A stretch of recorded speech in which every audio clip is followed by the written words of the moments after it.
Thank you. Dr. Kirwan and Commissioners, thank you for your dedication and your hard work on behalf of our public schools. My name is Doug Prouty. I'm a high school English teacher from Montgomery County, currently serving as the Vice President of the Maryland State Education Association. Your work is commendable. It is always sought to strike a grand bargain, and that is exactly what you have done. Your work creates a pathway to narrow achievement gaps and lasting educational equity, which will help lead to a fairer and more prosperous future for our state. If implemented, we can truly deliver a great public school for every student, regardless of where they live.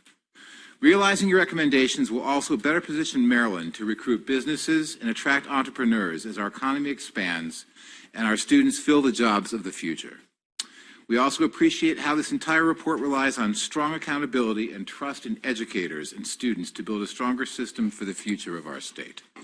For this to work and to be implemented with fidelity, we hope the General Assembly, the Department of Education, and the Oversight Board will always keep the needs of students and the voices of educators in the forefront. I'm joined this evening by a group of educators who have been following your work. They have participated in some of the 30 statewide community forums organized by the Coalition for the Blueprint for Maryland's Future in order to educate and engage citizens around our state.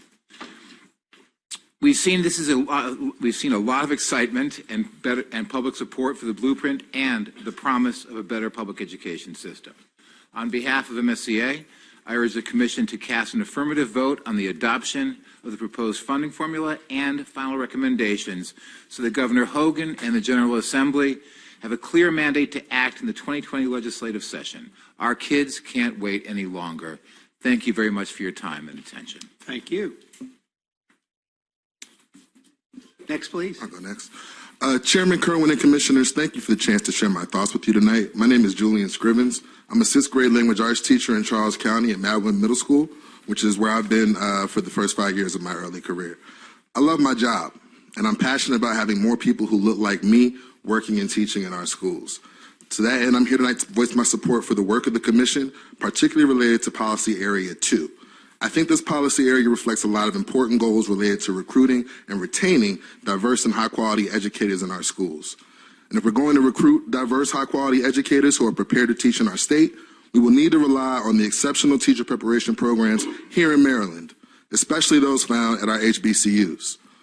If we're going to treat educators like the professionals that we are, it will take increases in salaries, improved opportunities to grow in the profession, better and more reliable tools and technology, and better staffing to allow for planning time, individualized instruction, and more manageable caseloads. This will make it easier to keep good people in their jobs. And I think the salary and pay goals that are linked to starting pay and longer-term increases can be a really great marketing tool for getting young people currently in high school and college to join the profession. That type of recruiting advantage is necessary when you consider that most Maryland teachers are trained out of state or working in places where they did not grow up or currently live. And it's especially hard to recruit new educators now when 4 in 10 educators work a second job just to make ends meet. We need to better support our educators who dedicate their lives to children.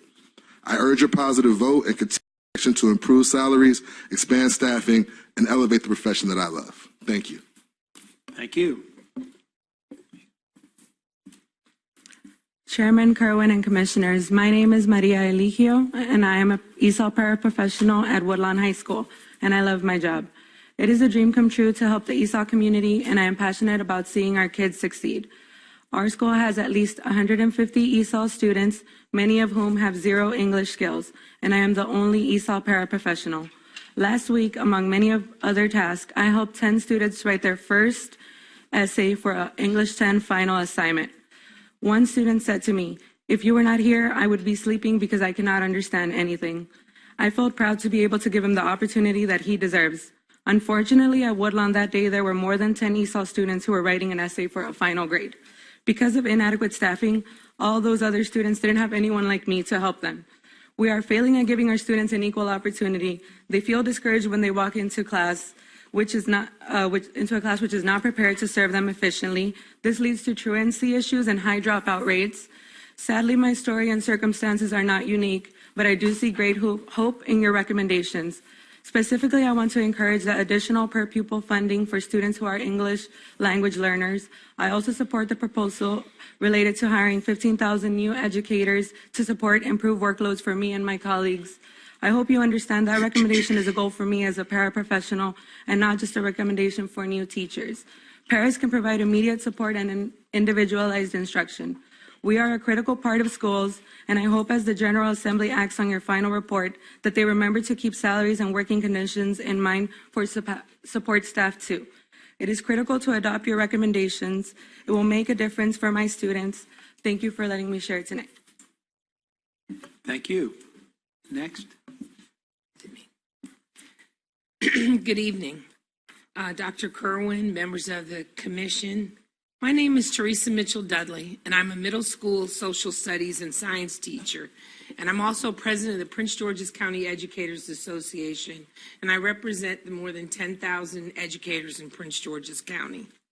Today I'm speaking up because I know how important it is for your work to move forward, because the status quo is not sustainable for our students or our educators.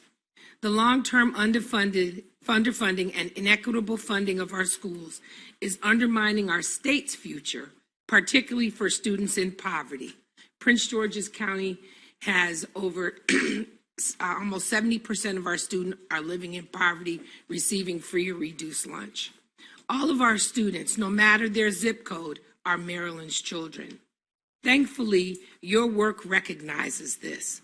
A new funding formula that provides an additional weight for schools with a concentration of students who live in poverty will make our funding system more equitable and take off where the Thornton Commission began. And it will allow us to create and support more community schools. Expanding the use of community schools has been a priority for teachers in Prince George's County for the past 4 years. And even as we added dozens more, approximately 45 schools this year, because of the blueprint for Maryland's future, we are still fighting to get the implementation right. I think it is important that these community school coordinators are employees of the school system, not contracted out, and are connected to the education needs of students so that their needs assessment is done through an educator's lens. It really matters. And this is something we are determined to make clear when the legislature reviews what worked and what needs improvement based on what was adopted earlier this year. You have laid the groundwork, and I hope the governor and the legislature will be ready to act to pass a new funding formula in 2020. Our children can't wait. Thank you. Thank you. Is there? Good evening. Oh, yes. Okay, please. Good evening. My name is Siobhan Tetson. I'm a second grade teacher in Calvert County. I wanted to talk to you tonight about two other aspects of your work that I think will make a huge difference for our students and our economy. Reaching a goal of near universal pre-K will be a game changer for our youngest students, especially when linked to improved staffing and support for infant and toddler programs. When students reach me in the second grade after having high quality early childhood learning opportunities, I can see the difference almost immediately. Implementing this recommendation will help make sure our children are ready to learn immediately. I also am impressed with the expansion of career technical education opportunities outlined in your recommendations and included as a priority item in the proposed phase-in plan. Not only do CTE programs make a difference for our students, I also think expansion of apprenticeship and job certification programs will be an immediate help to our economy.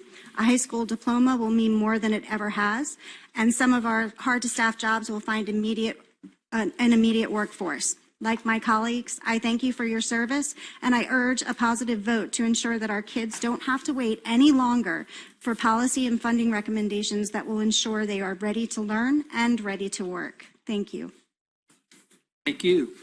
And now we'll call Strong Schools Maryland representatives to be followed by Worcester County. So I think we have Mr. Francavilla and Mr. Steele.